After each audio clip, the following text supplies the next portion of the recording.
नमस्कार, मैं हूं अभिनय आकाश और आप देखना शुरू कर चुके हैं प्रभास साक्षी का special show yes my Lord. Supreme court से लेकर लोअर कोर्ट तक के वीकली राउंडअप में इस सप्ताह कानूनी खबरों के लिहाज से काफी गहमा-गहमी और लगा। शराब घोटाले में 6 महीने बाद संजय सिंह तिहाड़ जेल से रिहा हो गए।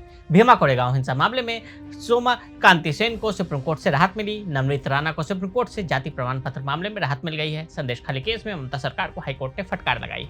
सुप्रीम कोर्ट ने भोरसाला पर सुनवाई से इनकार कर दिया है। इस सप्ताह यानी 1 अप्रैल से 6 अप्रैल 2024 तक क्या कुछ हुआ, कोर्ट पे कुछ खास ऑर्डर, जजमेंट और टिप्पणियों का वीकली राउंडअप आपके सामने लेकर आए।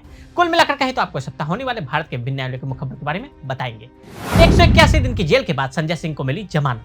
सुप्रीम कोर्ट ने 2 अप्रैल को प्रवर्तन निदेशालय द्वारा रिहा दिए जाने के बाद दिल्ली शराब नीति मामले से जुड़े मनी लॉन्ड्रिंग मामले में आम आदमी पार्टी के नेता संजय सिंह को जमानत दे दी। सुप्रीम कोर्ट ने कहा कि बेसिक स्तर पर संजय सिंह जमानत के हकदार हैं। ईडी ने कहा कि हमें जो सबूत जुटाने थे वो हमने जुटा लिए हैं। जब तक ट्रायल चलेगा तब तक संजय सिंह बाहर रहेंगे। शराब घोटाले से जुड़े मनी लॉन्ड्रिंग का मामला 2 करोड़ रुपए की रिश्वत के आरोप में संजय सिंह पर आरोप लगे थे। ईडी ने 4 अक्टूबर 2023 को दिल्ली में उनके आवास पर तलाशी के बाद उन्हें गिरफ्तार किया था। आपके राज्यसभा सांसद 181 दिनों बाद जेल से बाहर आ गए। आम आदमी पार्टी की तरफ से केंद्र सरकार और बीजेपी पर हमला करने वालों में संजय सिंह सबसे मुखर रहते थे। सोमा कांति सेन को सुप्रीम कोर्ट से मिली राहत। सुप्रीम कोर्ट ने नागपुर विश्वविद्यालय के पूर्व प्रोफेसर सोमा सेन को जमानत दे दी, जिन पर भीमा कोरेगांव के संबंध में कथित माओवादी संबंधों के लिए गैर कानूनी गतिविधि रोकथाम अधिनियम 1967 यानी यूएपीए के तहत मामला दर्ज किया गया था। सेन को 6 जून 2018 को गिरफ्तार किया गया था और तब से वो हिरासत में रही और मुकदमे का इंतजार कर रही। जस्टिस अनिरुद्ध बोस और अगस्टिन जॉर्ज मसीह की खंडपीठ ने कहा कि यूपीए की धारा 43D(5) के अनुसार जमानत देने पर प्रतिबंध सेनेटर के मामले में लागू नहीं होगा। नवनीत राणा को राहत। जाति सर्टिफिकेट केस में हाईकोर्ट का आदेश पलटा। अमरावती की सांसद नवनीत राणा को सुप्रीम कोर्ट से बड़ी राहत मिली है। 2019 में हुए लोकसभा चुनाव में वो ऐसे सर्टिफिकेट के आधार पर रिजर्व सीट से लड़ी थी और उनके सर्टिफिकेट को बॉम्बे हाईकोर्ट ने खारिज कर दिया था। अब सुप्रीम कोर्ट ने बॉम्बे हाईकोर्ट के फैसले को पलट दिया। सुप्रीम कोर्ट के जस्टिस JK महेश्वरी और जस्टिस संजय करोल की बेंच ने कहा कि हाईकोर्ट की जाति प्रमाण पत्र मामले में स्क्रूटनी कमेटी की रिपोर्ट में दाखिल नहीं देना चाहिए था। 8 जून 2021 को हाईकोर्ट ने कहा था कि सांसद नवनीत ने गलत तरीके से छल करके SC के जाति प्रमाण पत्र लिया था। बंगाल सरकार को कोर्ट की फटकार। संदेश खाली मामले को बताया शर्मनाक। पश्चिम बंगाल की संदेश खाली हिंसा मामले की सुनवाई के दौरान कलकत्ता हाईकोर्ट ने राज्य सरकार को फटकार लगाई है। कोर्ट ने कहा कि अगर यौन उत्पीड़न मामले में 1% भी सच्चाई है तो ये बहुत ही शर्मनाक है। लोगों की सुरक्षा की जिम्मेदारी पूरी तरह से पश्चिम बंगाल सरकार की है।